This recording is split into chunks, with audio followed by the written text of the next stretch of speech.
Hello friends, कैसे हैं आप? मैं रमेश आपका हार्दिक स्वागत करता हूं मेरे यूट्यूब चैनल पर जिसका नाम है रमेश मैथ पॉइंट।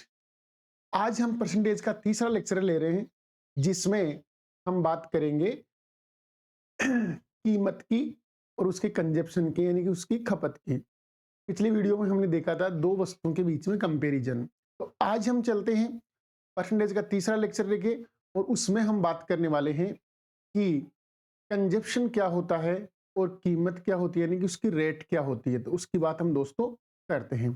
तो हमारा कॉन्सेप्ट है कि खर्चा बराबर होता है, खर्चा बराबर क्या होता है, कीमत गुणा खपत होता है। कीमत गुणा क्या होता है दोस्तों, खपत। यानी खर्चे को मैं लिखूं तो एक्सपेंडिचर, एक्सपेंडिचर किसके बराबर होता है, कीमत यानी उसकी प्राइस इनटू उसकी खपत यानी कंजप्शन के बराबर होता है। प्राइस और कंजप्शन के बराबर होता है।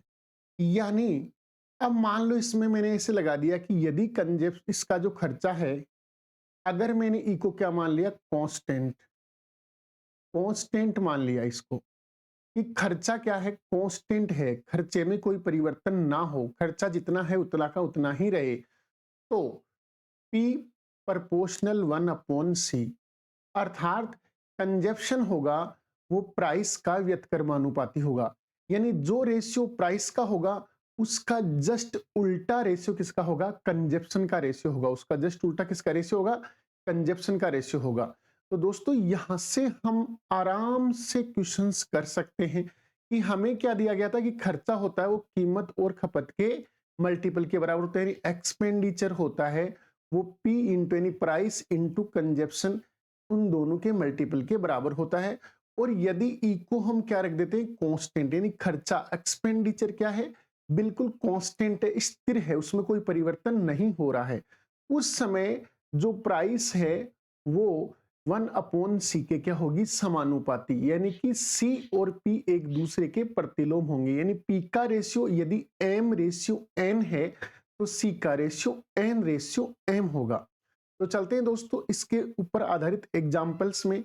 जैसे मैंने ये एग्जाम्पल लिया है, यदि चीनी के मूल्य में, यदि चीनी के मूल्य में 10% क्या हो जाए, वृद्धि हो जाए, 10% क्या हो जाए दोस्तों, वृद्धि, तो खपत में कितना कम करना चाहिए, यानी खपत को कितना कम किया जाना चाहिए कि खर्चा समान बना रहे।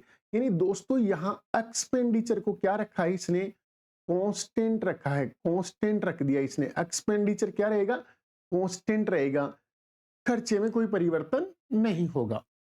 तो दोस्तों हम बात करते हैं प्राइस की। तो प्राइस में क्या परिवर्तन हुआ, प्राइस हम जानते हैं प्राइस 10% क्या हुई है, बढ़ी है। और 10% का फ्रैक्शन क्या होता है दोस्तों, 1/10 होता है, यानी प्लस का 1/10। तो अर्थात पहले की तुलना में प्राइस बढ़ी है। तो पहले प्राइस कितनी थी दोस्तों, 10 थी, पहले प्राइस 10 थी और अब वो प्राइस हो गई है 11, यानी एक की उसमें क्या हो गई है, वृद्धि हो गई है। यानी प्राइस का जो रेशियो है वो 10/11 है। तो दोस्तों कंजप्शन का रेशियो क्या होगा, तो हमने पीछे अभी पढ़ा था कि प्राइस होती है वो प्रोपोर्शनल होती है 1/कंजप्शन के। तो दोस्तों कंजप्शन का जो रेशियो होगा वो 11/10 होगा। कंजप्शन का रेशियो कितना होगा, 11/10।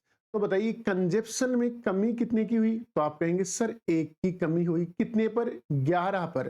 तो बताइए 1/11 की वैल्यू क्या होती है, 9.09%, यानी 1/11 की वैल्यू कितनी होती है, 9.09%। अर्थात उसके कंजप्शन, उसकी खपत में जो कमी करनी पड़ेगी चीनी की मात्रा में, वो करनी पड़ेगी 9.09%। अर्थात पहला ऑप्शन इस प्रश्न का करेक्ट आंसर होगा, यानी पहला ऑप्शन इस प्रश्न का क्या होगा, करेक्ट आंसर आएगा। अब चलते हैं हम सेम इसी आधार पर अगला एग्जांपल लेते हैं, सेम ऐसा ही। यदि दूध की कीमत 42.6/7% क्या हो जाए, बढ़ जाए, तो हमें यह बताना होगा कि दूध की खपत को कितना प्रतिशत तक कम किया जा सकता है कि खर्च अपरिवर्तित रहे। यानी यहां पर भी वही बात कर ली कि कंजप्शन यानी कि इसका जो एक्सपेंडिचर है, एक्सपेंडिचर को कांस्टेंट मानना होगा हमें, इसको कोई परिवर्तन नहीं करना है। और अगर ये कांस्टेंट है तो P समानुपाती होगा 1/C के, यानी दोनों का रेशियो विपरीत होगा। तो बताइए यहाँ पी का रेशियो क्या है, तो मैं कहूंगा कि 42/6/7% का फ्रिक्शन कितना होता है दोस्तों, तो इसका फ्रिक्शन होता है 3/7। फ्रिक्शन कितना होता है 3/7, क्योंकि हम जानते हैं 14/2/7, 14/2/7% का फ्रिक्शन होता है 1/7। अगर हम इसको 3 से मल्टीप्लाई कर देंगे तो ये हमारे पास बनेगा 42/6/7%, और इसका फ्रिक्शन कितना आ जाएगा 3/7 आ जाएगा। तो दोस्तों पहले इसकी प्राइस कितनी थी 7 थी, पहले इसकी प्राइस मूल प्राइस क्या थी 7, जिसमें 3 की वृद्धि हो चुकी है, अर्थात अब इसका प्राइस हो गया है 10। तो दोस्तों कंजप्शन का रेशियो क्या होगा, तो आप कहेंगे सर कंजप्शन का रेशियो उल्टा होगा, यानी 10:7 होगा। तो बताइए कंजप्शन में कमी कितने की हुई, खपत में कमी कितने की हुई 3 की, कितने पर हुई 10 पर। तो दोस्तों आप इसे ऐसे तो लिख सकते हैं 3 गुणा 1/10, और 1/10 की वैल्यू 10% होती है, तो दोस्तों 10 को 3 से गुणा करेंगे 30%, यानी यहां पर जो खपत में कमी आएगी वो 30% आएगी। समझ में आ रहा है कि नहीं आ रहा आपको, कि इसने बोला है कि खर्चा कांस्टेंट रखा जाएगा, खर्चा क्या रखा जाएगा कांस्टेंट। तो हमें पता है कि पी और सी का जो रेशियो है वो एक दूसरे के विपरीत प्रतिलोम होगा। जब 42/6/7 की वैल्यू 3/7 होती है, तो मूल जो प्राइस थी वो 7 थी, बाद में 3 बढ़ी तो कितनी हुई 10। तो इसका कंजप्शन का रेशियो 10:7 आएगा, अर्थात 3 की कमी होगी 10 पर, यानी आंसर आएगा 30%, और ऑप्शन नंबर 4 होगा इसका करेक्ट आंसर। तो दोस्तों चलते हैं हम अगले एग्जाम्पल पर। अगला एग्जाम्पल है, यदि सेव की कीमत में 14.28%, यानी सेव की कीमत 14.28% घट जाए तो सेव की खपत को कितना प्रतिशत बढ़ा दिया जाना चाहिए कि खर्च समान रहे। यानी बात यहां पर भी वही हो गई कि खर्च को क्या रखा जाएगा, बिल्कुल कांस्टेंट रखा जाएगा, खर्च को क्या रखे समान बना रखेंगे, यानी खर्च में कोई परिवर्तन नहीं होगा। तो कीजिए दोस्तों इस प्रश्न को हल कीजिए, कितना आता है इसका।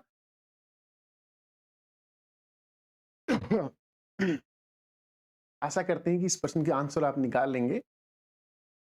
14.28% आप जानते भी हैं कि ये 1/7 की वैल्यू होती है, 14/2/7 भी इसको हम पढ़ते हैं। तो ये 1/7 की जो वैल्यू है आपकी, मैं यहां लिख देता हूं आपको 14.28% जो होती है 1/7 की वैल्यू, और हमारा मान घटा है यानी माइनस, यानी कि माइनस होगा। तो चलते हैं, प्राइस का रेशियो क्या होगा, तो आप कहेंगे सर प्राइस पहले 7 थी और अब उसमें 1 की कमी हो गई यानी 6 हो गया। प्राइस पहले कितनी थी 7, उसमें से 1 क्या हो गया कम हो गया, तो कितनी हो गई 6। तो बताइए कंजप्शन का रेशियो क्या होगा, तो आप कहेंगे सर एक्सपेंडिचर को बिल्कुल क्या रखा है कांस्टेंट रखा है, और जब आपका एक्सपेंडिचर कांस्टेंट है तो खर्चा यानी खपत है उसका रेशियो प्राइस के रेशियो का क्या होगा प्रतिलोम होगा, यानी 6:7। तो बताओ कंजप्शन में जो वृद्धि हुई है वो कितनी की हुई है 1 की, कितने पर हुई 6 पर, और 1/6 की वैल्यू होती है 16.66%, यानी यहां जो खपत में वृद्धि होगी वो 16.66% की होगी, अर्थात इस प्रश्न का जो आंसर होगा वो ऑप्शन नंबर 3 होगा। ऑप्शन नंबर 3 इस प्रश्न का करेक्ट आंसर होगा। लीजिए दोस्तों अगला एग्जाम्पल आपके लिए,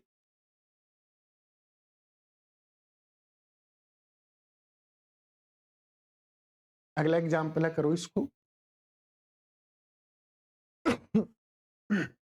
चाय की कीमत बता रखी है कि 20% बढ़ा दी गई है, चाय की खपत को कितना परसेंट कम किया जाना चाहिए कि खर्चा केवल 8% ही बढ़े, खर्चा केवल क्या बढ़े 8%, इससे ज्यादा खर्चे पर कोई प्रभाव नहीं पड़ना चाहिए। तो यहां अब की बार खर्चे को चेंज कर दिया गया है, खर्चे को क्या कर दिया गया है चेंज।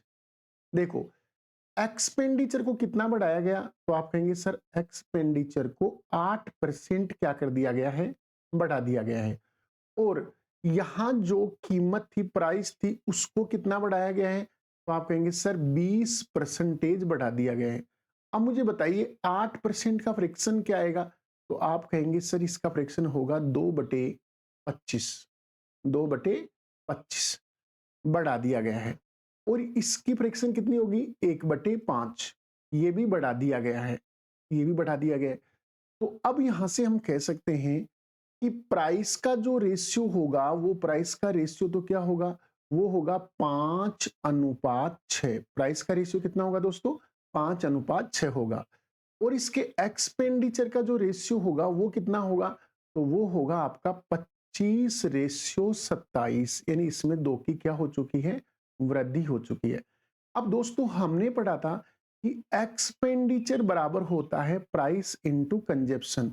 अगर हमें कंजप्शन निकालना है तो पी का यहां भाग लगा देंगे, अर्थात ई और पी का, ई अपॉन पी ही क्या कहलाएगा, कंजप्शन। तो दोस्तों यहां से क्रॉस मल्टीपल कर लो, यानी इसमें बट्टा करेंगे तो क्रॉस मल्टीपल, तो यहां से क्रॉस मल्टीपल कर लो, तो ये आपका कंजप्शन का रेशियो आ जाएगा। बोलो 25 को 6 से गुणा करेंगे 150, 150 आया। और यहां से 27 को 5 से गुणा करेंगे 135। ठीक है दोस्तों, तो बताइए यहां जो वृद्धि या कमी हुई है वो कितने की हुई है, 15 की। 15 की यहां कमी हुई है कंजप्शन में, कितने पर, 150 पर। तो ये आपका 15 इससे कटेगा 1/10, यानी इस प्रश्न का जो उत्तर होगा वो 10% होगा। प्रश्न का उत्तर क्या आएगा दोस्तों, 10%। देखो यहां पर क्या है कि ई अपॉन पी रेशियो आ रहा है, यानी मैं अगर पहली कंडीशन के लिए मानूं तो E1 और P1 मान सकता हूं ना, और सेकंड कंडीशन के लिए सेकंड कंजप्शन P2 और E2 हो जाएगी। तो जैसे ही हम दोनों को इक्वल करेंगे ये क्रॉस मल्टीपल हो जाएगा। तो मैंने वही किया है इस रेशियो में कि हमने इसका क्रॉस मल्टीपल, प्राइस का रेशियो 5:6 है और एक्सपेंडिचर का रेशियो 25:27 है, क्रॉस मल्टीपल करेंगे तो कंजप्शन का रेशियो आ जाएगा और वो आया 150 रेशियो 135। इसे आप काट भी सकते हैं या डायरेक्ट निकाल लीजिए, 15 का डिफरेंस है 150 पर, तो आंसर कितना आएगा दोस्तों, 10% इसका करेक्ट आंसर होगा। तो कीजिए एक ऐसा ही प्रश्न सेम करो, ऐसा ही प्रश्न है आम की कीमत में 25% वृद्धि हो जाती है और 25% आम की कीमत में वृद्धि होती है, तो खपत को कितना परसेंट तक कम किया जा सकता है ताकि खर्च केवल 12.5% ही बढ़े। खर्च को 12.5% ही बढ़ाना, इससे ज्यादा हमें खर्च बढ़ाना नहीं है। तो दोस्तों यहां पर वही बात आ गई वापिस से कि हमें एक्सपेंडिचर का और उसका मान दे दिया। बोलो एक्सपेंडिचर को कितना बढ़ाया गया, तो आप कहेंगे सर एक्सपेंडिचर को 12.5% बढ़ा दिया गया है। 12.5% का फ्रैक्शन क्या होता है बेटा, तो 12.5 का फ्रैक्शन 1/8 होता है और ये बढ़ा दिया गया है तो प्लस। अब मैं कहूं कि यहाँ प्राइस को कितना बढ़ाया गया, तो आप कहेंगे सर प्राइस को 25% बढ़ा दिया गया है। प्राइस को कितना परसेंट बढ़ा दिया है, 25%, और 25 की वैल्यू होती है 1/4, बढ़ा दिया गया है तो प्लस। तो बताइए एक्सपेंडिचर का जो रेशियो है वो कितना है, तो आप कहेंगे सर पहले एक्सपेंडिचर 8 था उसको 1 बढ़ा दिया गया है, 9 हो गया है। पहले एक्सपेंडिचर कितना था 8, उसको 1 बढ़ा दिया गया है तो कितना हो गया, 9 हो गया। अब मैं कहूं आपसे कि प्राइस का रेशियो क्या है दोस्तों, तो आप कहेंगे सर पहले प्राइस 4 थी और अब उसको 1 बढ़ा दिया गया है, यानी पहले प्राइस 4 थी और अब प्राइस हो गई है यहां पर कितनी, 5। तो दोस्तों इसका क्रॉस मल्टीपल कर लेते हैं, इन दोनों का मल्टीपल, इन दोनों का मल्टीपल, तो ये कंजप्शन का रेशियो आ जाएगा।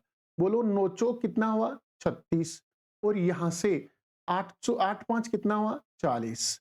तो बताइए यहां से ये अमाउंट कितना ज्यादा है, तो आप कहेंगे सर 4 कंजप्शन बढ़ गई, कितने पर, 36 पर। 4 कितने पर बढ़ी है दोस्तों, 36 पर बढ़ी है यहाँ पर, क्योंकि कंजप्शन में 36 से बढ़कर कितना हो गया, 40 हो गया है। तो बताइए यहाँ 4 से 36 कटेगा कितना आएगा, 1/9, 1/9, और 1/9 की वैल्यू कितनी होती है, तो आप जानते हैं 11.11%, यानी इसके जो कंजप्शन है उसमें 11.11% की क्या हो जाएगी, वृद्धि हो जाएगी, यानी इसका मान बढ़ा दिया जाएगा। सॉरी, इसमें मान घटाया जाएगा कि बढ़ाया जा रहा है, इसमें यहां पर बोला गया था 25% वृद्धि हुई है, किसमें, कीमत में 25% वृद्धि हुई है, तो 4 से बढ़ के 1 यानी 5 हो गया है। और खपत को कितना परसेंट कम करना होगा ताकि खर्च केवल कितना बढ़े, 12.5% बढ़े, और 12.5% की वैल्यू यहां से हमने इसको थोड़ा सा गलत कर लिया है, उल्टा लिख लिया है एक बार दोस्तों, हमने ध्यान नहीं दिया, इसको मल्टीपल करते समय ध्यान नहीं दिया। आप ऊपर जो रेशियो रखेंगे वो रेशियो ये नहीं होगा। ऊपर का रेशियो ऊपर आपको रखना है कंजप्शन का रेशियो, यानी आपको ऊपर आपको रखनी है प्राइस का रेशियो। प्राइस का रेशियो कितना है दोस्तों? 4:5। और एक्सपेंडिचर का जो रेशियो है वो कितना है? तो आप कहेंगे सर एक्सपेंड का रेशियो है 8:9। तो दोस्तों यहां से कंजप्शन का रेशियो क्या होगा? तो आप कहेंगे क्रॉस मल्टीपल कर लीजिए, तो 8×5 = 40, रेशियो 9 चौक 36, यहां पर 36 आ गया। तो दोस्तों यहां कितना कम हुआ है कंजप्शन? 4 कम हुआ है, कितने पर? 40 पर। तो 1/10 आ गया, यानी 1/10। और 1/10 की वैल्यू कितनी होती है? 10%। तो आपका जो कंजप्शन है वो 10% क्या किया जा सकता है? घटा दिया जा सकता है। क्या किया जा सकता है? घटाया जा सकता है। तो हम यहां से कंजप्शन को बढ़ाया घटाया है तो वो निकाल सकते हैं। दोस्तों चलते हैं अगले एग्जांपल में। तेल की कीमत 20% बढ़ जाए तो उसकी खपत 18.1/3% तक क्या हो जाती है? कम हो जाती है। तो बताइए खर्च में कितने परसेंट की वृद्धि या कमी होगी? देखो यहां तेल की कीमत भी बढ़ाई है और खपत भी बढ़ाई है। दोस्तों यहां पर कीमत कितनी बढ़ाई है? तो आप कहेंगे प्राइस में जो वृद्धि हुई है वो हुई है 20% की। प्राइस में जो वृद्धि हुई है वो कितने परसेंट की हुई है? 20%। यानी आपका जो मान आएगा वो क्या आएगा? 1/5 इतनी वृद्धि हुई है। और इसके जो कंजप्शन है उसमें कमी हुई है 18.1/3% की। 18.1/3% की क्या हुई है? कमी। अब दोस्तों 18.1/3% किसके बराबर होता है? ठीक है ना? तो ये होता है आपका 11/20 के बराबर। क्या होता है? 11/20, सॉरी 11/60 के बराबर। 11/60 के बराबर होगा ये, क्योंकि ये 18 4 1 55, 55/3 होता है और हम 55 को 11/20 पढ़ते हैं। तो यहां से ये आपका आ जाएगा 11/60। तो बताइए प्राइस का जो रेशियो है वो कितना रहेगा? तो आप कहेंगे सर प्राइस का जो रेशियो है वो 5:6 रहेगा। और कंजप्शन घटी है तो ये माइनस आएगा, यानी इसके जो कंजप्शन का रेशियो है वो क्या आएगा? 60:11 कम कर देंगे तो कितना आएगा? 49। यानी 60:49 आएगा इसका रेशियो। अब दोस्तों हम जानते हैं एक्सपेंडिचर होता है वो किसके बराबर होता है? Price into consumption. तो हम दोनों को मल्टीपल करके हम कंजप्शन यानी इसकी खर्चे का रेशियो बता सकते हैं। तो बताइए यहां से कुछ कट रहा है वो हम काट ले, जैसे ये 6 से ये कट रहा है। अब इसका मल्टीपल करेंगे, ये कितना होगा? 50। और यहां ये कितना होगा? 49। तो दोस्तों क्योंकि यहां 1 हो गया तो हम 1 इंटू 49 करेंगे, 49 आएगा। इसको 5 इंटू 10 करेंगे तो कितना आएगा? 50। तो बताओ खर्चे में 1 की कमी आई है, कितने पर? 50 पर। तो मल्टीप्लाई करेंगे इंटू 100, तो दोस्तों कितना परसेंट आया? 2%। यानी खर्चा 2% क्या हुआ है? कम हुआ है। अर्थात इस प्रश्न का उत्तर होगा ऑप्शन नंबर 3 कि 2% इसका खर्चा क्या हुआ है?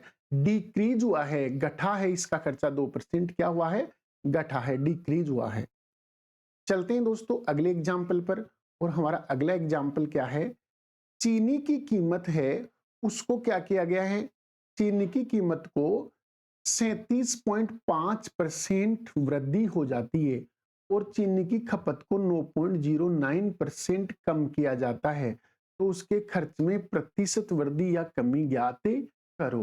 देखो यहां भी वही बात आ गई कि इसका जो कंजप्शन है, कीमत है जिसकी प्राइस की बात करें तो इसका जो प्राइस है वो तो कितना हुआ है? 37.5% बढ़ा है। 37.5% क्या हुआ है? बढ़ गया है। इसका मतलब 37.5% का फ्रैक्शन कितना होता है बेटा? 3/8। यानी इसका कंजप्शन जो खर्चा है प्राइस वो 3/8 की दर से बढ़ा है। और इसके कंजप्शन की बात करें, इसके खपत की बात करें तो बताओ वो 9.09% क्या हुई है? घटी है। 9.09% क्या हुई है? घटी है। 9.09 का मतलब होता है 1/11, ये कम हुआ है। तो दोस्तों प्राइस का जो रेशियो है वो क्या होगा? तो आप कहेंगे सर पहले प्राइस 8 थी जो अब 3 बढ़कर कितनी हो गई? 11। और कंजप्शन की बात करें तो पहले कंजप्शन कितनी थी 11, जो एक कम होकर कितनी हो गई 10 हो गई, यानी पहले कंजप्शन 11 थी उसमें से एक कम हो गया तो कितनी हो गई 10। अब देखो दोस्तों ये वाला 11 से 11 कट सकता है, 11 एकम 11 और 11 एकम 11। तो अब हम प्राइस को कंजप्शन से गुणा कर देंगे तो हमारे पास एक्सपेंडिचर आ जाएगा। तो एक्सपेंडिचर कितना आया 8 एकम 8 और इधर आ गया 10 एकम 10। तो बताइए यहां जो वृद्धि हुई है वो कितने की हुई 2 की, कितने पर होगी 8 पर, यानी यहां से हम इसको काट लेंगे तो 1/4, अर्थात जो खर्चे में वृद्धि हुई है वो 25% हुई है। खर्चे में जो वृद्धि हुई है वो कितनी हुई है 25%। देखो दोस्तों हम प्राइस इनटू कंजप्शन कर रहे हैं क्योंकि हम जानते हैं एक्सपेंडिचर किसके इक्वल होता है प्राइस इनटू कंजप्शन, इन दोनों का मल्टीपल ही क्या होता है हमारा खर्चा होता है। तो 11 से हम 11 काट चुके हैं, एक को हम 8 से गुणा करेंगे 8 आएगा, एक को 10 से गुणा करेंगे 10 आएगा। तो हमारे खर्चे में 2 की वृद्धि हो रही है, कितने पर 8 पर हो रही है। तो यहां से 1/4 आ गया और 1/4 की वैल्यू कितनी होती है 25% होती है। दोस्तों आपको मुझे लग रहा है कि समझ में आ रहा होगा। अगर आपको कहीं भी समझ में नहीं आए तो मुझे कमेंट करके जरूर बताएंगे आप।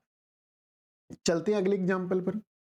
अगला एग्जाम्पल क्या है हमारा, अगला एग्जाम्पल है कि डीजल की कीमत में 20% वृद्धि हो जाती है तो उसकी खपत 10% कम हो जाती है, तो उसके खर्च में प्रतिशत वृद्धि या कमी आपको बतानी पड़ेगी दोस्तों। तो फिर से दोस्तों वही एक ऐसा एग्जाम्पल आ गया जिसमें आपको ये बताया जा रहा है कि इसका जो डीजल का प्राइस है, इस प्राइस में वृद्धि कितने की हुई है, तो आप कहेंगे सर 20% की वृद्धि हुई है, जिसका मतलब 1/5 होता है, यानी और ये वृद्धि है, ये क्या है इसकी वृद्धि। और उसकी कंजप्शन की बात करें, इसके खर्चे की बात करें तो उसमें 10% कमी है, खर्चे में कितनी है 10% कमी है। और 10% की वैल्यू कितनी होती है 1/10 और ये है कमी। तो मैं कहता हूं कि प्राइस का वो रेशियो कितना है, तो आप कहेंगे सर प्राइस पहले 5 थी और अब 1 बढ़ के 6 हो गई है। फिर आप कहेंगे सर कंजप्शन का रेशियो क्या है, तो मैं कहूंगा कि पहले कंजप्शन 10 था और अब ये 1 कम हो गया है 9 हो गया है। अब कंजप्शन कितना हो गया है 9 हो गया है। तो बताइए पहले जो खर्चा था, तो पहले इसका एक्सपेंडिचर कितना था 50 था और अब वो कितना हो गया है, तो आप कहेंगे 9 6 54, अब इसका खर्चा हो गया है 54। तो खर्चे में वृद्धि हुई है, खर्चे में वृद्धि कितने की हुई है, तो आप कहेंगे सर 4 रुपए की वृद्धि हुई है, कितने पर 50 पर।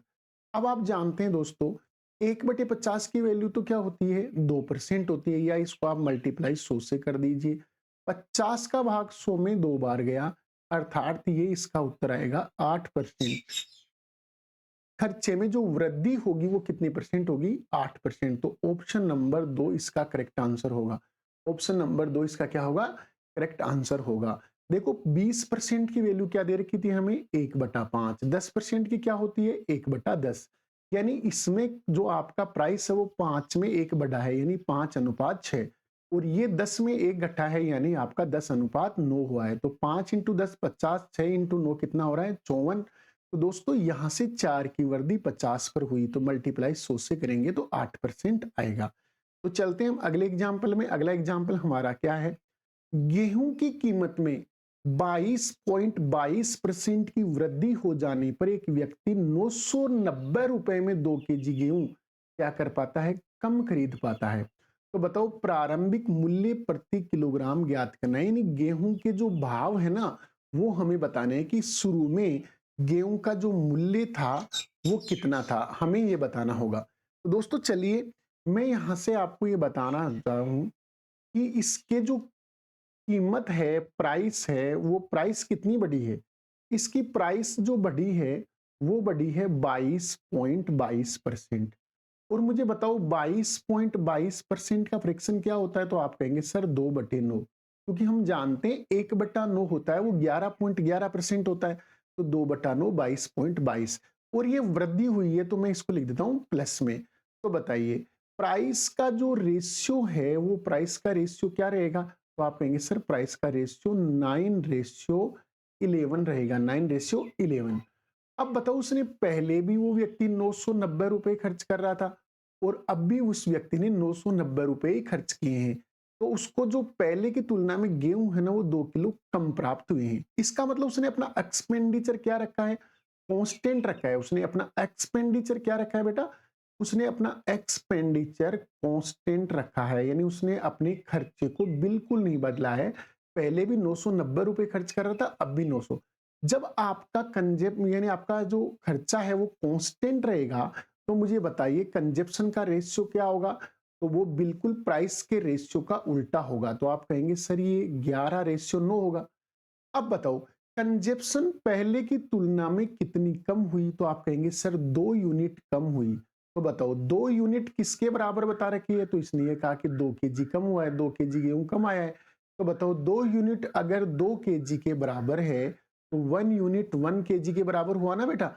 अर्थात 11 यूनिट किसके बराबर होगा, 11 kg, यानी पहले इसकी जो कंजप्शन थी वो 11 kg थी। तो बताइए टोटल 990 रुपए में वो पहले 11 kg गेहूं खरीद पा रहा था। तो बताओ गेहूं का जो मूल्य था वो कितना था, 90 रुपए प्रति किलोग्राम था, 90 रुपए प्रति किलोग्राम था। यानी और हमसे ये पूछे कि बताओ उसका बढ़ावा मूल्य क्या है, यानी अब उसकी रेट क्या है वर्तमान में, तो आप कहेंगे सर कि 1 यूनिट बराबर 1 kg है, तो 9 यूनिट बराबर कितना होगा, 9 kg। इसका मतलब अब वो 990 में 9 kg खरीद पा रहा है। इसका मतलब 990 में हम 9 का भाग लगाएंगे तो यहां पर 11 बार जाएगा, यानी 110 रुपए प्रति किलोग्राम। ये उसके वर्तमान भाव हो जाएंगे। ये उसके कौन से भाव जाएंगे, वर्तमान।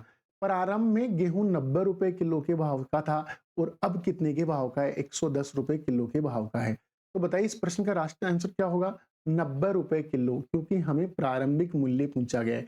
फिर से दोस्तों एक बार समझ लेना, प्राइस 22.22% बढ़ी, मतलब 2/9, अर्थात 9 से 2 बढ़ गया, यानी इसका जो रेशियो होगा वो 9:11 होगा।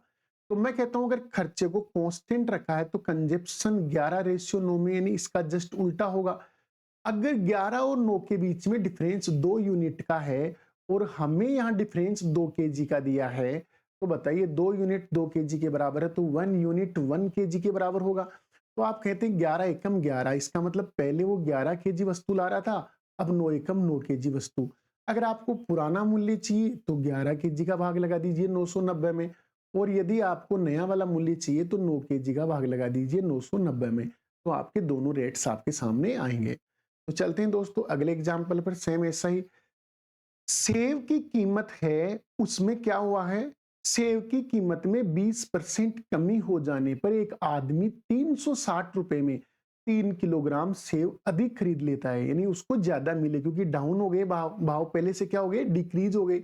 तो सेव का घटा हुआ मूल्य प्रति किलोग्राम, मतलब हमें नया वाला रेट बताना है कि घटने के बाद उसका रेट क्या हो गया। तो चलते हैं दोस्तों हमारे एग्जाम्पल पर। हमारे एग्जाम्पल में क्या है, प्राइस में क्या हुआ है, तो आप कहेंगे सर प्राइस में 20% की कमी हुई है, और 20% का मतलब क्या होता है, 1/5, और ये कमी हुई है तो आपका माइनस के 1/5। तो मैं कहूंगा सर इस प्रश्न में प्राइस का जो रेशियो है वो क्या रहा, तो आप कहेंगे सर 5 से बढ़ करके घट करके 4 हो गया। 5 से घट करके कितना हो गया, 4। तो मैं कहूंगा यहां पर 360 रुपए वो खर्च कर रहा है जिसको वो चेंज ही नहीं कर रहा है। इसका मतलब यहाँ एक्सपेंडिचर क्या है बेटा, तो आप कहेंगे सर एक्सपेंडिचर तो यहाँ इसने कांस्टेंट रखा है। अगर एक्सपेंडिचर को कांस्टेंट रखा है तो मुझे बताइए कंजप्शन का रेशियो आप क्या लिखेंगे, तो आप कहेंगे सर मैं इसका जस्ट उल्टा रखूंगा, 5:4 का उल्टा कितना रखूंगा, 4:5 रख दूंगा। तो बताइए मेरी कंजप्शन में कितने की वृद्धि हुई, तो आप कहेंगे सर 1 यूनिट, 1 यूनिट की वृद्धि हुई, लेकिन हमें प्रश्न में तो 3 kg के बराबर बता रखा है। तो आपका अगर 1 यूनिट 3 kg के बराबर है, तो बताइए अब इसका कितना कंजप्शन हो गया, तो 5 को 3 से मल्टीपल करो, 15 kg। इसका मतलब अब जो कंजप्शन, अब जो खपत है, नया खपत कितना है, 15 kg है। कितने रुपए में, 360 रुपए में। तो बताइए नया वाला भाव क्या है, तो 360 रुपए में वो 15 kg वस्तु खरीद पा रहा है। तो 15 का भाग यहां पर देंगे, 15 दूनी 30, 15 चौक 60, 24 रुपए प्रति किलोग्राम, यानी इसका जो घटा हुआ मूल्य है वो 24 रुपए प्रति किलोग्राम है। यानी option number 3 will be correct answer. तो दोस्तों अगर हमें पुराना वाला पूछता तो हम 4 को गुणा कर देंगे, प्रारंभिक मूल्य पूछेगा तो 4 को 3 से गुणा करेंगे, 4 3 12, यानी पहले इसका कंजप्शन 12 केजी था, तो 12 केजी का भाग अगर 360 में लगाएंगे तो 30 बार जाएगा, यानी पहले इसका जो मूल्य था वो 30 रुपए किलो था, लेकिन अभी इसका वर्तमान में मूल्य 24 रुपए प्रति किलोग्राम है। तो नेक्स्ट एग्जाम्पल, फिर एक एग्जाम्पल ऐसा ही है जो आप कीजिए सर। प्रश्न क्या दे रखा है कि संतरों की कीमत में 16.66% कमी हो जाने पर एक आदमी 240 रुपए में 2 किलोग्राम संतरे अधिक खरीद लेता है। तो बेटा संतरों का घटा हुआ मूल्य, मतलब हमें फिर से नया वाला रेट पूछ लिया गया है। फिर से कौन सा रेट पूछा है बेटा? हमसे फिर से नया वाला रेट ही पूछा जा रहा है। तो मैं कहता हूं इसको हम कैसे हल करेंगे। तो देखो यहां पर प्राइस जो है वो कितनी बढ़ी या घटी, तो आप कहेंगे सर 16.66% घटी है। 16.66 की वैल्यू क्या होती है बेटा? 1/6। 16.66 की वैल्यू कितनी होती है? 1/6 होती है। तो बताइए प्राइस का जो रेशियो है वो क्या होगा? तो आप कहेंगे सर प्राइस पहले तो 6 थी और अब एक घट गई है तो कितनी हो गई? 5। यानी पहले तो इसकी प्राइस 6 थी, जो अब एक घटकर कितनी हो गई है? 5 हो गई है। तो मैं कहता हूं कि अगर इसने खर्चा रखा है कांस्टेंट, एक्सपेंडिचर बिल्कुल कांस्टेंट रखा है, 240 रुपए खर्च कर रहा था पहले भी और अब भी 240 खर्च कर रहा है, तो बताइए कंजप्शन का जो रेशियो है वो कितना होगा? तो आप कहेंगे सर 5/6 होगा। कंजप्शन का रेशियो क्या होगा? 5/6। तो बताइए यहाँ कंजप्शन में जो वृद्धि हुई वो 1 यूनिट की हुई ना, और आपका 1 यूनिट कितने के बराबर है? 2 केजी के बराबर। 2 केजी की क्या हुई है? संतरे अधिक आपको प्राप्त हुए हैं, तो 1 यूनिट 2 केजी के बराबर। तो बताइए वर्तमान में कंजप्शन कितना है? तो आप 6 को 2 केजी से मल्टीपल कर दीजिए, तो 6 इंटू 2 कितना होगा? 12 केजी। यानी इसका जो नया कंजप्शन है वो 12 केजी है। कितने रुपए में? 240 में। तो आप 240 रुपए में 12 केजी वस्तु खरीद पा रहे हैं। तो बेटा 12 का भाग 240 में कितनी बार जाएगा? 20 बार। यानी आपका जो आंसर होगा वो 20 रुपए प्रति किलोग्राम। यानी इसका जो नया वाला जो रेट है वो 20 रुपए प्रति किलोग्राम, यानी ऑप्शन नंबर 3 करेक्ट आंसर होगा। ऑप्शन नंबर 3 क्या है इसका? करेक्ट आंसर है। तो दोस्तों चलते हैं हम अगले एग्जाम्पल पर, और अगला एग्जाम्पल हमारा है, अब एक नई टाइप की बात करते हैं कि कोई भी संख्या आ रही है आपकी और उस संख्या में हम कुछ जोड़ रहे हैं, कुछ घटा रहे हैं, तो हमें परिणामी संख्या मिल रही है और हमसे मूल संख्या पूछी जाएगी, तो हम कैसे इसको मान निकालते हैं? तो देखो दोस्तों हम एक एग्जाम्पल यहाँ पे अच्छे से समझते हैं। मैंने कहा कि इसमें जो जोड़ा गया मान है, यानी प्लस कितना किया गया, तो आप कहेंगे सर 44/4/9% जो मान है वो मूल नंबर में जोड़ा गया। तो मैं कहता हूं इसका जो फ्रैक्शन होता है वो 4/9 होगा। इसका जो फ्रैक्शन कितना होगा बेटा? 4/9, और जोड़ा जा रहा है, यानी 4/9 इसका क्या होगा? फ्रैक्शन। इसका मतलब आपकी जो संख्या है, आपका जो संख्या है वो पहले कितना था बेटा?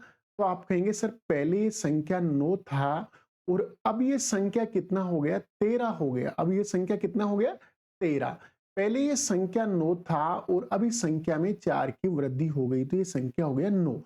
तो बताओ हमारी परिणामी संख्या कितनी बता रखी है? 1560 बता रखी है, ठीक है ना। और यहां हमारा परिणामी संख्या कितने के बराबर है? 13।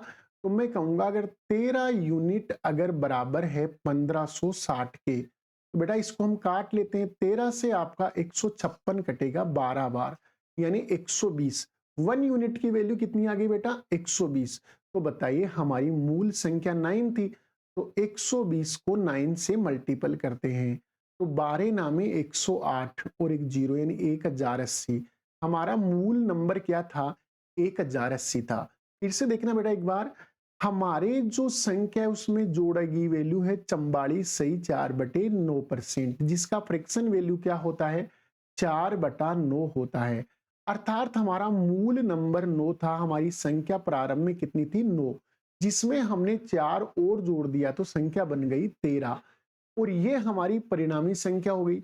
और परिणामी संख्या कितनी दे रखी है? 1560। तो हम परिणामी संख्या को 1560 के बराबर करते हैं, तो 13 से 1560 कटता है 120 बार, यानी कि हमारा 1 यूनिट 120 के बराबर है। तो हम 120 को 9 से मल्टीप्लाई कर देंगे तो हमारा मूल नंबर आ जाएगा 1080। यानी इस प्रश्न का आंसर होगा ऑप्शन नंबर 3। ऑप्शन नंबर 3 इस प्रश्न का राइट आंसर होगा। तो दोस्तों एक ऐसा ही एग्जाम्पल आप कीजिए।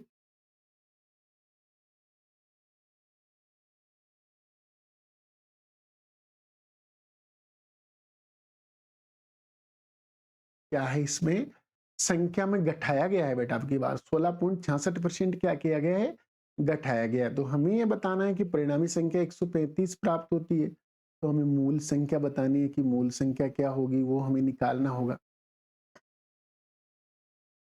यहां जो मान माइनस किया गया है वो कितना है, 16.66%। 16 पॉइंट कितना है बेटा, 66, जिसकी वैल्यू 1/6 होती है। जिसकी वैल्यू कितनी होती है, 1/6 होती है। तो आप ये कहेंगे सर हमारा जो नंबर था, हमारी जो संख्या थी, वो पहले कितनी थी, तो आप कहेंगे सर पहले 6 थी और अब उसमें से एक कम हो गया है, तो वो कितनी हो गई है, 5। अब कितनी हो गई है, वो 5 हो गई है। तो मैं कहता हूं अब हमारी परिणामी संख्या कितनी बता रखी है, प्रश्न में 135 बता रखी है और यहां हमारी परिणामी संख्या कितने के बराबर है, 5 यूनिट के। तो मैं कहूंगा 5 यूनिट कितने के बराबर है, 135 के बराबर है। तो बेटा 5 को 135 से काटेंगे, 27 बार कटेगा, 27 5 135 होता है। तो बताइए मूल नंबर क्या है, तो आप कहेंगे सर मूल नंबर तो 6 था, तो 6 से मल्टीपल करते हैं हम 27 को।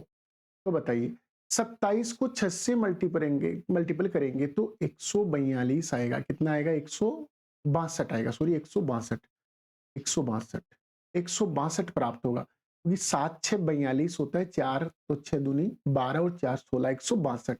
यानी ऑप्शन नंबर 1 इसका करेक्ट आंसर होगा। समझ में आ रहा है ना दोस्तों, कि इसने मूल संख्या क्या मान ली, हमने 6 मान ली, अब उसमें एक कम हो गया तो परिणामी संख्या हमारी क्या हो गई, 5। और हमें परिणामी संख्या 135 दे रखा है, तो हमने 5 यूनिट की वैल्यू 135 के बराबर मान ली है। तो यहां से 1 यूनिट की वैल्यू कितनी आ रही है बेटा, 27 के बराबर आ रही है, 27।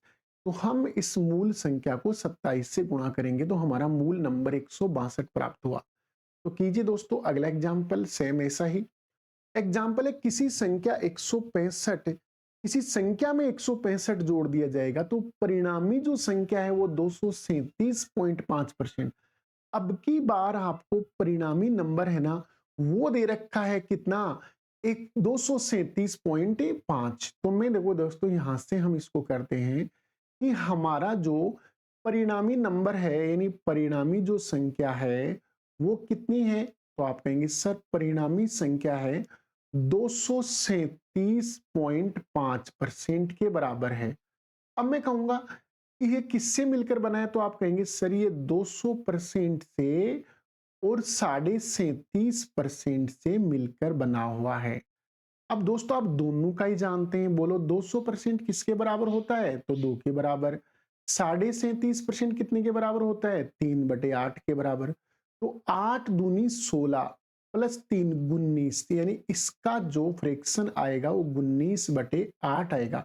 तो दोस्तों यहां हम बात करें संख्या की, तो हमारी जो संख्या थी पहले कितनी थी, 8 थी। पहले कितनी थी दोस्तों, 8 थी हमारी संख्या। और अब परिणामी संख्या, तो हमें परिणामी संख्या दे रखी है कितनी, 19। परिणामी संख्या कितनी है, 19। तो अब हमारी संख्या है 19। तो मुझे बताओ मूल संख्या में कितना जोड़ने पर परिणामी संख्या प्राप्त हुई, तो आप कहेंगे सर 11 जोड़ने पर यह परिणामी संख्या प्राप्त होती है। 8 + 11 कितना हो जाएगा, 19। तो दोस्तों 11 यूनिट की वैल्यू हमें कितनी दे रखी है, 165 के बराबर। हमें 165 जोड़ने के लिए कहा है ना इस प्रश्न में, तो 11 यूनिट 165 के बराबर है। तो बताइए 11 से 165 कटेगा कितनी बार, 55 बार, 15 बार कटेगा, 15 बार। 11 कम 11 और 11 5 55, यानी 15 बार कटेगा। तो बताओ हमें तो मूल संख्या निकालनी है, तो बेटा 8 से गुणा कर देंगे 15 को, तो 15 गुणा 8। इस प्रश्न का राइट आंसर 120 होगा। इस प्रश्न का राइट आंसर कितना होगा बेटा, 120। देखो फिर से समझना, हमारा परिणामी नंबर 237.5% है। 237 को हम 200 प्लस 37.5 का योग बोल सकते हैं ना बेटा, बोल सकते हैं कि नहीं बोल सकते। 200% 2 के बराबर होगा, क्योंकि हम जानते हैं 100% 1 के बराबर होता है। और 37.5% 12.5 का 3 गुना है, यानी 1/8 का 3 गुना 3/8 हो गया। तो 8 दूनी 16 प्लस 3 19/8, यानी आपका मूल नंबर 8 था और आपका परिणामी नंबर कितना है 19 है। तो बता 8 से 19 होने में कितना ऐड करना पड़ा आपको अलग से, 11 ऐड आपको अलग से करना पड़ा। और हमें यहाँ प्रश्न में 165 दे रखा था, तो 11 165 के बराबर करते हैं तो हमें मान परिणाम 15 प्राप्त होता है। 1 यूनिट की वैल्यू 15 है, तो मूल संख्या पूछे तो 8 से गुणा कर दीजिए, आंसर कितना आएगा 120, यानी ऑप्शन नंबर 3 इसका करेक्ट आंसर होगा। चलिए दोस्तों अगला एग्जाम्पल इस टाइप का, लास्ट एग्जाम्पल करते हैं इस टाइप का, फिर आगे एग्जाम्पल करेंगे चेंज। किसी संख्या में 64 जोड़ दिया जाता है तो परिणामी संख्या मूल संख्या के 157 से ही 1/4 प्राप्त होती है, तो मूल संख्या ज्ञात करो। कीजिए बेटा, आपको टाइम देते हैं थोड़ा सा, करो देखिए इस प्रश्न को कितना आता है इसका आंसर।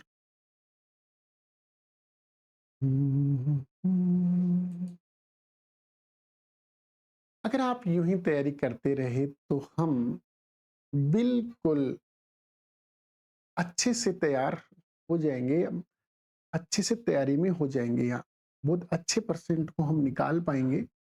देखते हैं दोस्तों आप कैसे इसकी तैयारी करते हो। चलिए दोस्तों एग्जाम्पल पर, हमारा एग्जाम्पल है कि किसी संख्या में 64 जोड़ देने पर 157, तो मैं कहता हूं इसका जो परिणामी नंबर है वो परिणामी नंबर कितना है, तो आप कहेंगे सर परिणामी नंबर 157 सही 1/7% के बराबर है। 157 सही 7 को हम लिख सकते हैं 100% प्लस 57 सही 1/7% लिख सकते हैं। अब आप कहेंगे सर 100% का मान तो 1 होता है और 57 सही 1/7 की वैल्यू 4/7 होती है, तो 7 एकम 7 प्लस 4 यानी 11/7 होती है। तो मुझे बताइए आपका मूल नंबर क्या था 7, तो हम यहाँ इसका रेशियो लिख लेते हैं। हमारी जो संख्या थी मूल 7 थी और उसमें अब परिणामी संख्या 11 प्राप्त हो रही है, तो बताओ कितना जोड़ना पड़ेगा, तो आप कहेंगे सर 4 जोड़ना पड़ेगा।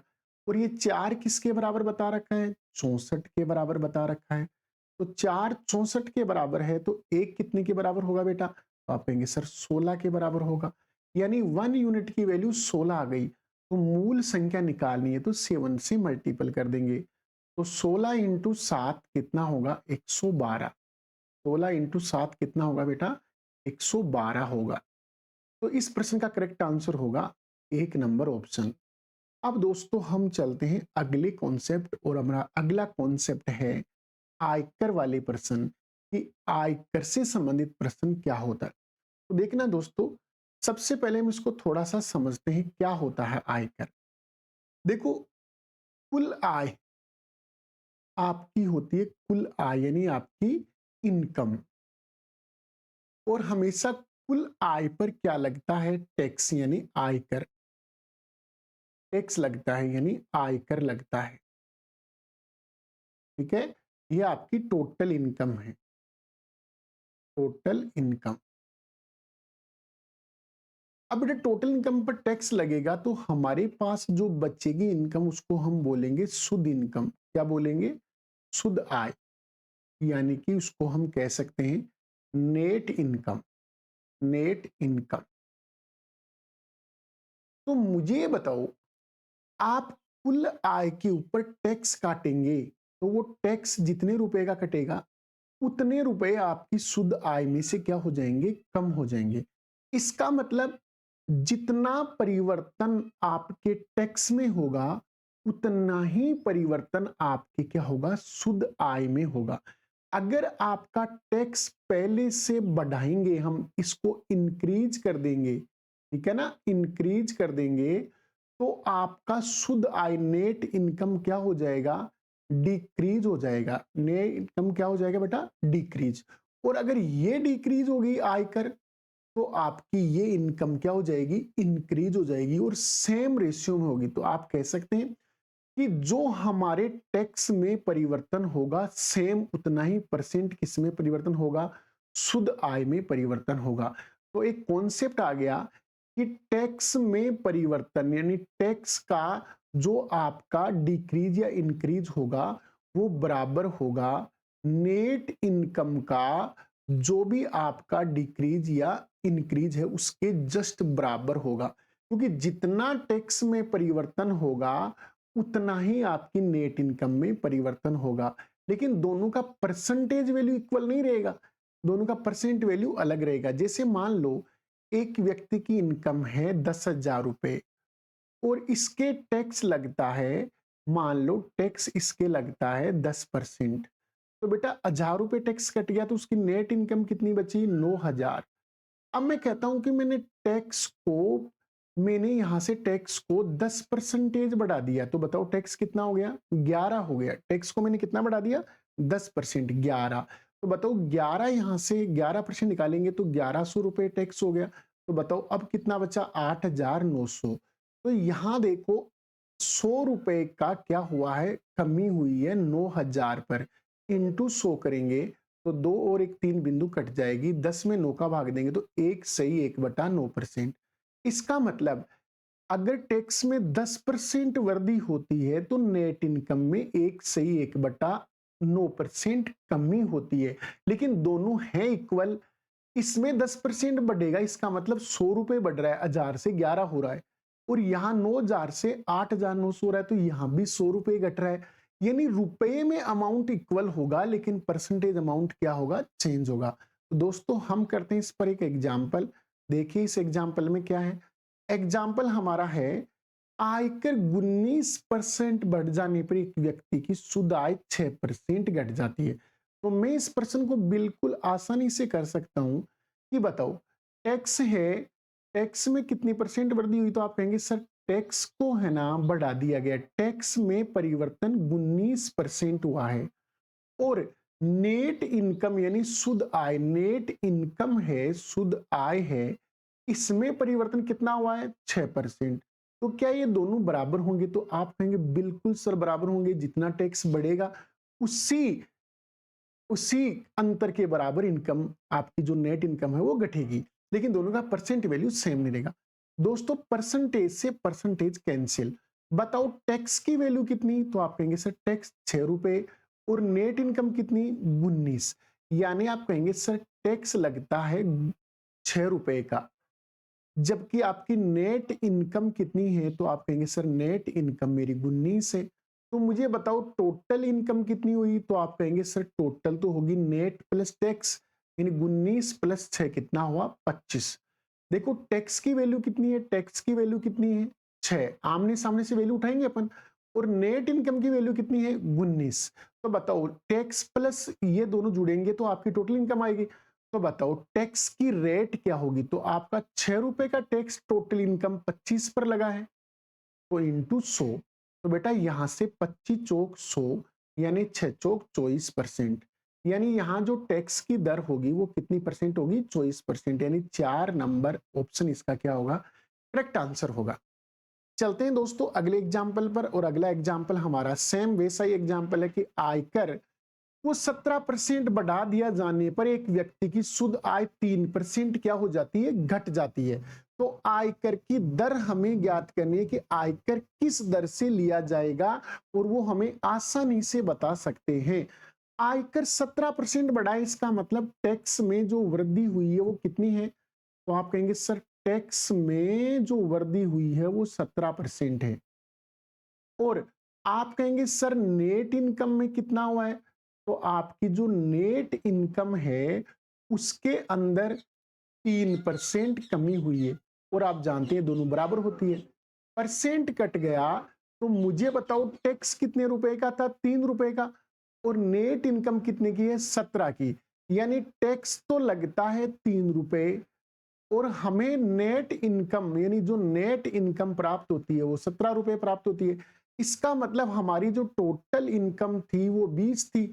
तो दोस्तों 3 रुपए का टैक्स 20 पर लगेगा, तो आप इसे इंटू 100 करेंगे तो यहां से 20 से 5 100, यानी इसका प्रश्न का उत्तर कितना आएगा? 15%।